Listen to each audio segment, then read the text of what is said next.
Осы сабақта Visual Studio кодпен танысып шығайық. Оны настройкалаймыз и керекті плагинларды орнатамыз.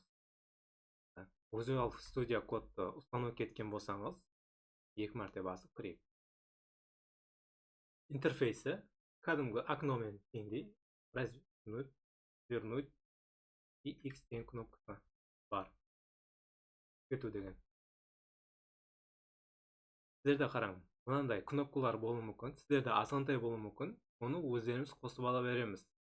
Сіздерде икарына мына кнопкалар керек болады. Интерфейсімен танысып шықтық. Енді қолай істеу үшін настройкасына кірейік. Settings дегенді береміз. Бұл жерде autosave дегенді on focus change дегенге басып алсақ болады. Кейінгіде қолай істеуге қолайлық болады. Өзіміздің проектімізді ашып көрейік. Бұлайық, бірнеше жолдармен ашсақ болады. Open folder дегенмен. Бұл жерде проектімізді сайлаймыз. Project Word папку. Сондай қылып сайлап тұрып ашсақ болады проект папкасын. Болмаса, жаратылған проект папканы ашып тұрып, былай Visual Studio кодқа тастап жібереміз. Сол жермен ашылады.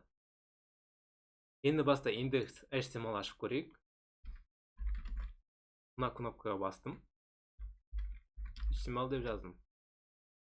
Мына кнопкаға бассам, папка ашылады. Бұл жерге images деп папка ашсам болады. Үндеу белгісін қоямын. Visual Studio кодта редакторлеу, жазу өте қолай.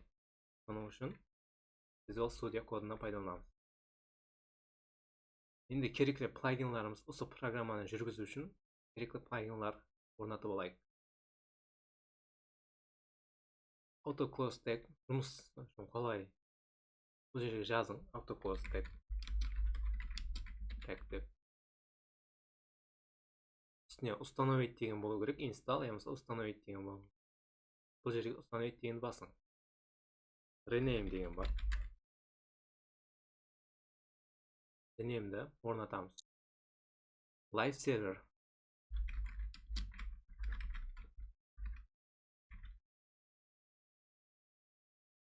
Сонда орнатып қойын. Енді H1 деген жазамын.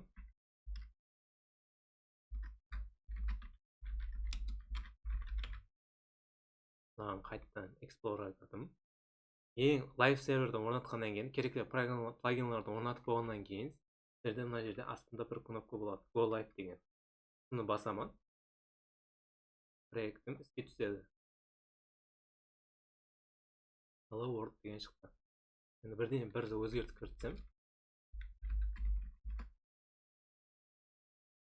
Браузерді ашамын. Өзгертіп бірден кіртіледі. Егер Live Server осы қолайлы плагинлерді орнатпаған қалда, істесек күтте болады, бірақ оны әрқайсысынан проектті ашып, индекс HTML ашып, бір өзгеріс кірткен уақытта әрқайсысында перезагрузить деген кнопкасына басып тұруымыз керек болады. Оның үшін жұмыс бетіне қолайлық үшін орнатып алдым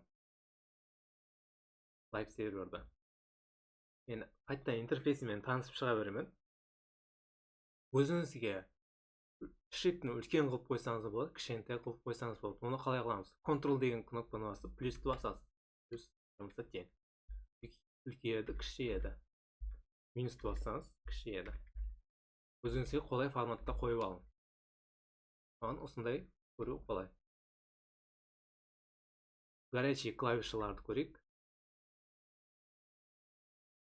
Так, бір зат жаздым. Ізге қайту клавишын. Ctrl Z дегенді бассам, жазған затын ізіме қайтады. Отменить кнопкасы болады. Жазғанын ізге қайтып жатыр. Көрдіңіз ба?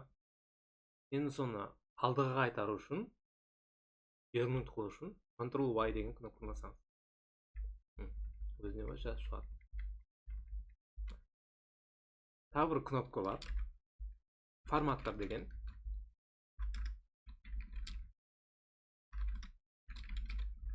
Кодымыз оқуға қолайлы болу үшін форматтардан пайдаланамыз.